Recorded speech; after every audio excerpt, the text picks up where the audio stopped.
What's up, y'all? Brandon with BC Talks here. So today I have sort of a mail call haul hybrid for y'all. If you've been following the channel for a while now, you know that last year I got into collecting romance comics. You know, the late Silver to early Bronze Age Charlton comics and DC romance comics, that era of romance. Well, if you're a romance comics collector, you know two things. One, they are really hard to find. I didn't know that they were so popular to collect until I got into them.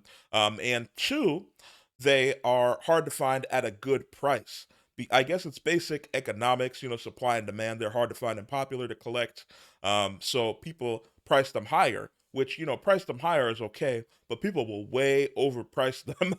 If you go on eBay, you'll see, you know, a single romance comic book with stresses to the spine might be detached or have chunks out of the cover, and you know it'll be a reader's copy or low VF minus, and that thing will be like $50.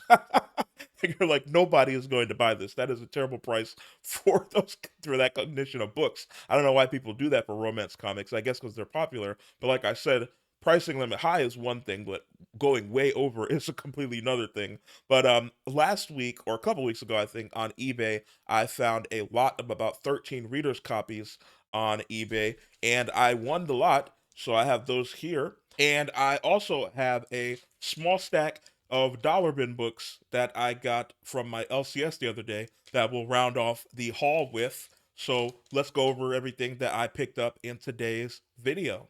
Before we get started, make sure you like the video and subscribe to the channel for more comic book and pop culture talk. And make sure you give me a follow on Whatnot. I'm a verified seller on Whatnot, and I am going to be doing a lot more pop-ups and sales here real soon. So make sure you give me a follow. And if you are new to Whatnot, you can use my link down in the description and save $10 off if it's your first time signing up. Now, if you're not familiar with Whatnot, it's an online auction site where you can buy all sorts of collectibles. I use it a lot for comic books, obviously.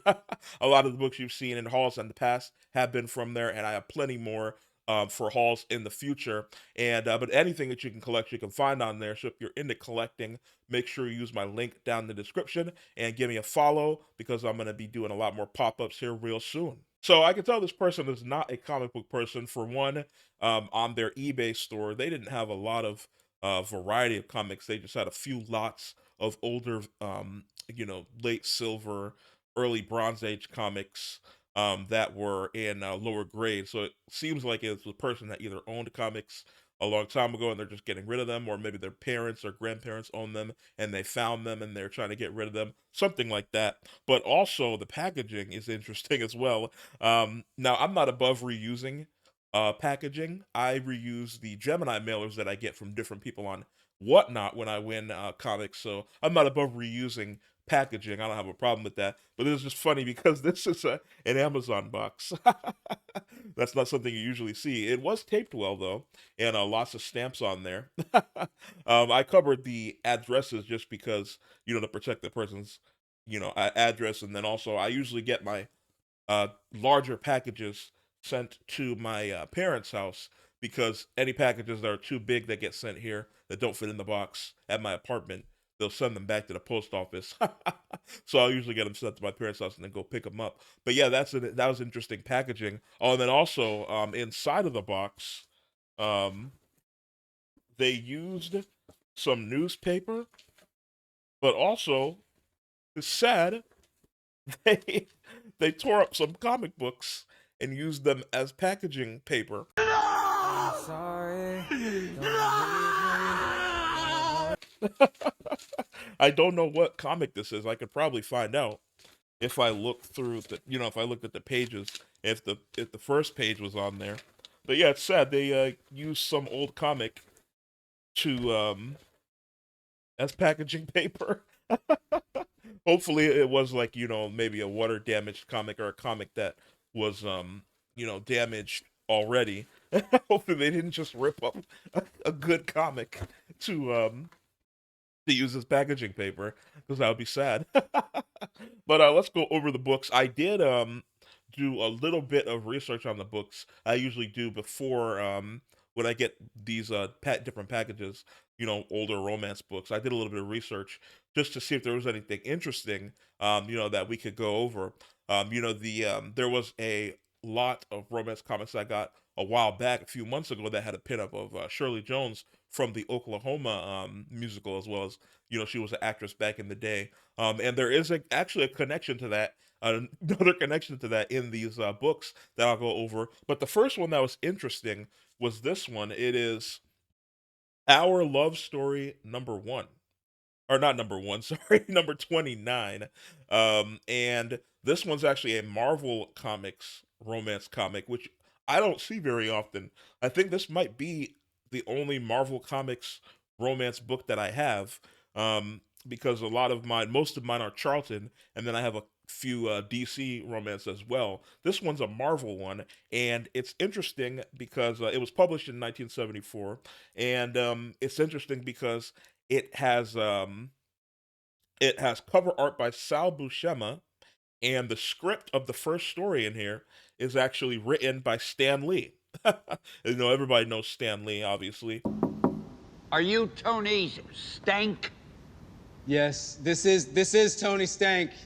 You're in the right place. Thank you for that. But Sal Buscema, if you don't know Sal Buscema, he did the cover for this. He did a lot of art for Marvel Comics. He's an icon in Marvel Comics history in his own right. His brother also did a lot of art. John Buscema is very popular as well. But Sal Buscema is pretty well. Like I said, he's an icon in his own right. He did a lot of work on. He had like a decade-long run on the Incredible Hulk, and then also almost a decade-long run. I think like 8 years or something on the Spectacular Spider-Man. So Sal Buscema, he's pretty well known in Marvel Comics. So two pretty well known Marvel Comics an artist and writer on that in the first story, and I'm interested to see. It's called When Love Is Lost. I'll pop it open and take a look at it. This is one of the newer books in the lot. It is from 1974, like I said. Most of these are from late 60s. Um, so this is a newer one, and this is probably the best condition. Like I said, the person said that it was reader copies. They're VG, and they definitely are. Let me see. Number 29. Yep. When Love Is Lost. Yeah, there you can see it up at the top. I'll show y'all. Stan Lee presents Our Love Story When Love Is Lost. So yeah, Stan Lee wrote this story. So it's yeah, something you don't see very often, a Marvel Comics romance comic, and with a story in there by Stan Lee. I'm interested to read that and see how he wrote romance. Because Stan Lee obviously is most well known for all the superheroes he wrote and created. He's not very much known for romance. So I'm interested to read that story and see um how it reads, how he writes romance, what his ideas on romance were. And this next one is also an interesting one. This one is For Lovers Only number 68. And this is the one that I was talking about earlier that has the connection to the book that I got a few months ago with the pinup with Shirley Jones in it. This one it was published in 1972 by Charlton Comics, and it has a pinup, or it says it has a pinup in from what I saw online. It's supposed to have a pinup of TV's The Partridge Family, which was a show back in the day. I'm not familiar with The Partridge Family. Maybe if you're older, you are. I'm 29. I'm turning 30 this year, so I'm not familiar with The Partridge Family. But I do know Shirley Jones. We talked about her, like I said before. There was a comic that had a pinup of Shirley Jones in it. So, and she was a character in this show in her youth. So let's see if we can find that pinup. Oh yeah, and it says on the front too. I didn't see that. It does say it on the front there. Um, if you look, it says a free pinup of the Partridge Family inside. So let's see if we can find that. And actually, this one's in pretty good condition. This one was published in 1972. Yeah, December 1972. Let's see if we can find that pinup here. If y'all need some wigs, you can get those. It's always funny to see the art in these. I've always wanted to. Does this have a number that you can call? I've always wanted to call the numbers and just see if they still work on these advertisements. I don't think this one has a number. It has the mail thing you can cut out. and send back. Oh yeah, here it is. So this is it here, the pinup of the Partridge Family. So for any of the older folks that that are familiar with the Partridge Family, again I'm not. But yeah, that's the pinup of the Partridge Family, which Shirley Jones was on the Partridge Family. I believe she is the one up there in the corner in the blonde, if I'm not mistaken. Um, but yeah, so interesting connection to a romance book that I got, you know, that I got a while back. If you watched that, I probably linked that video um, earlier when I talked about it, so you can find that. You can go back and watch that one and see that pinup of Shirley Jones in that one. This next one is, let's see here. This next one is Romantic Secrets number 26. And this one is actually the oldest one in this lot, I believe. This is published April 1960 by Charlton Comics. And this one is significant because it has a Dick Giordano cover. Now, you probably know Dick Giordano best for his work at DC. He did a stint with Charlton. He started out at Charlton Comics, then he went to DC and did a lot of inks and arts for different series at DC. Then he did a little freelance work, and then he went back to DC later in the 80s, and he became an editor for DC, and then ultimately became the vice president and executive editor for DC. And he actually oversaw the Crisis on Infinite Earths event, which is has a pretty big connection to me as a collector. I'm really big into collecting the post Crisis DC comics. If you've watched the channel, and I have Crisis on Infinite Earths number 1 over there in the slab. But yeah, Dick Giordano, he was the vice president when DC did the Crisis on Infinite Earths event, and it's funny because he started out at Charlton Comics. DC bought the Charlton Comics characters, and then during the Crisis on Infinite Earths event, they brought the Charlton Comics superhero characters over from Charlton Comics to DC in the Crisis event, and melded them into the main Earth. So yeah, it's a pretty interesting. So yeah, it's a Dick Giordano cover there. So for any DC fans, you know him there. And this one is not in the best condition, but it's also the oldest one. It's from 1960. So you expect that. You kind of expect that for it being that old. um, and then this next one is Romantic Story number 102. Those were pretty much all the ones with significance that I could find, and the rest of these are just regular romance comics books. But any romance is good to me. And like I said, these are pretty VG reader copies, which I don't mind. I don't mind my romance comics as reader copies. I'm fine with that. But yeah, that is Romantic Story number 102.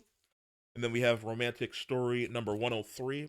Oh, by the way, that one, Romantic Story number 102, was published in September of 1969. This one is November of 1969. You can see it's kind of missing the top corner there. But the cover looks good. And then we have Romantic Story number 108. This one was published in 1970, August of 1970, by Charlton Comics, obviously. Then we have Career Girl Romances number 52. This is another one that's connected to Dick Giordano because it actually started out as the Three Nurses series in 1963, and then around issue number 24 of Three Nurses, it switched the title to Career Girl Romances. Um, I guess because women could have more careers than just being a nurse back then. So they switched the title to Career Girl Romances. And this one was published in August of 1969, number 52. But the connection to Dick Giordano, this is not a Dick Giordano cover, but Dick Giordano did a lot of the covers for the Three Nurses series. Um, and then a few of the Career Girl Romances covers he did as well. Not this one, though, the earlier ones. But that series has a connection to Dick Giordano. And then also we have Career Girl Romances number 55. This was published in February of 1970 by Charlton Comics. And then we have Career Girl Romances number 66. I like that cover there. Is that a baby? Oh, I thought she was holding a baby. Um, and actually, I didn't see this. This one actually has a pinup of David Cassidy who was an actor that was also in the previous Partridge Family show as well. He was a popular actor back in that day as well. Yeah, here we go. David Cassidy. So you get a full page pin up with him there. I'll move my finger so y'all can see that. Gotta get it in the frame there. So yeah, that's another interesting pinup. There's a lot of interesting, well, not a lot, I guess. Every so often you'll find a romance comic, usually Charlton Comics, with an interesting pinup in it. Um, so I like to pop those open when I recognize that they have the pinups and show y'all. I almost missed that one. That one was not in, or maybe I missed it. When I skim through the descriptions of the books that I find online before I pop them open. Um, and I didn't see that one, so I almost missed that one. This one is Love Diary number 50, and it is published 1967 by Charlton Comics. And I'm not sure, I can't tell. I'll have to pop it open. I think that might be black mold there on the on this side. If it is, I might toss this one because I'll pop it open later and see. But I might toss this one if it is black mold because you don't want. I'll put that to the side because you don't want black mold on your comics to put them in the box with the rest of them because it will spread to the rest of them and ruin the rest of your comics. So yeah, if you ever see comics with the black dots, make sure you check and see if it's black mold. And if it is, just toss it. Don't feel bad about tossing it because it will ruin the rest of your comics. But this one is Teenage Love number 72. I like that cover as well. Um, and this one was published in 1970, September of 1970, by Charlton Comics. This next one is Secrets of Young Brides, number 2. This one is a newer one as well. This one's a baby. It was published in 1975 by Charlton Comics. This is a baby compared to the rest of them. A nice cover though. Um, and this last one in the lot is Time for Love, number 30. This one was published in October of 1972, of course, by Charlton Comics. You can see at the top. Um, so yeah, that is all of the romance comics in that lot on eBay. And we are going to round the video out with a small but interesting pickup from my LCS, my local comic book shop. I was there the other day and was going through the dollar bins and found some interesting books that I'll go over today. Now, at my LCS, you can do 7 books for $5. You get them for a little bit less than $1, actually. So these were some pretty good pickups, in my opinion. First, we have Superman number 10. This is, if you're not familiar with this, it's the first meeting of John Kent and Damian Wayne, which is obviously Superboy. You can see right there under Superman, and then Damian Wayne, Robin, right there under Batman. I've always loved this cover. I think it's a great cover. Both of them facing off, and I'm a really big fan of the Super Son series. Um, and just John Wayne, or not John Wayne, John Kent and Damian Wayne's dynamic and their relationship in general. I thought it was a shame that they aged John Kent up in the series. I thought they worked really well when they were similar ages, but they wanted John Kent a little bit older so they could tell some stories with him, and they kept Damian the same age. But yeah, I've always loved this cover, and so I got it for less than $1, and it's actually in really great condition as well. I was looking at it for a dollar bin book. It's in really great condition. Um, so yeah, that is an interesting book if you are a Super Sons fan like myself. This next one is kind of a promotional propaganda-ish book. I like to collect those types of books. This is the Supergirl giveaway Honda Special. And this was a part of a seatbelt campaign by American Honda. You can see at the top there. Um, Basically, a propaganda giveaway book to warn people to wear their seatbelts. And this came out in 1984. There was also another promotion giveaway they did a couple of years later in 1986 as well. And this has an inside cover introduction by the U.S. Secretary of Transportation at the time, who was Elizabeth Dole. So yeah, an interesting little propaganda-ish book there. I like to collect those types of books, books that they did to kind of to get people to do stuff. The propaganda type books. That was for you to wear your seatbelt. So a little bit more honest of propaganda, but propaganda nonetheless. These next few, these are all Shadow of the Bat #1. They had so many. They had a few more copies in there as well. But I got these because you can do 7 for $5, and then you could do 15 for $10. But I couldn't find some more books. I was only there for like an hour, then I had to go to work, so I couldn't find some more books to justify getting the other ones. But I might go back for the other ones. These are so it's 4 of them. They're in a pretty decent condition, and the Shadow of the Bat #1. If you're not familiar, it's the first appearance of Victor Zaz, who's a serial killer who marks he puts a tally mark every time he kills somebody on his body. And then it's also the first appearance of Jeremiah Arkham, who later becomes the second Black Mask. But obviously the Victor Zaz appearance is the big one in this. And I looked this up online. Apparently, these are not worth that much. They're basically dollar bin books, like $3. They're worth like $3 in raw, which is I thought is interesting because I like the character of Victor Zaz. He had a prominent role in one of the Batman Arkham games. I can't remember which one it was, but yeah, he had a prominent role in the Arkham games, and then he's been in a few animations as well. But yeah, it's not worth that much. I would imagine that he will appear in live action at some point. I think he would be a really good character to do in Matt Reeves' Batman universe because he's a little bit more grounded of a character. He doesn't have superpowers like a lot of Batman's villains, or he doesn't do some, you know, he doesn't have like technology like Mr. Freeze. He is just a serial killer that's crazy, and he puts tally marks in his body when he kills somebody. So he's kind of one of more of those grounded villains that they could do in the Matt Reeves Batman universe. I think that would be interesting. So maybe if they do that, these books will be worth more. But yeah, I was surprised to see that they're not really worth that much because I think Victor Zsasz is an interesting character.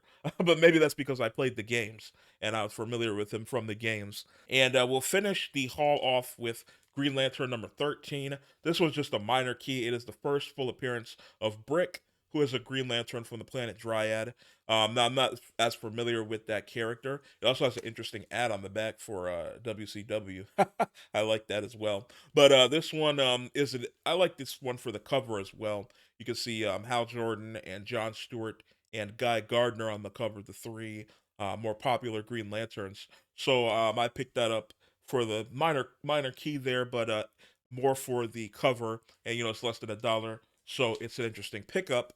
But yeah, that's everything that I got in at my LCS from the dollar bin, and that's everything I got for today's video. Leave a comment down below what you thought about those romance comics. I thought that there was some pretty interesting romance comics in there. We got a couple pinups, we got a Stan Lee story, some Dick Giordano covers. So overall, a pretty interesting lot there. And then a couple of interesting books from my LCS for less than $1 as well. But let me know what you thought down in the comments below, and make sure you leave a like on the video and subscribe to the channel for more comic book and pop culture talk. And I'll see y'all another day.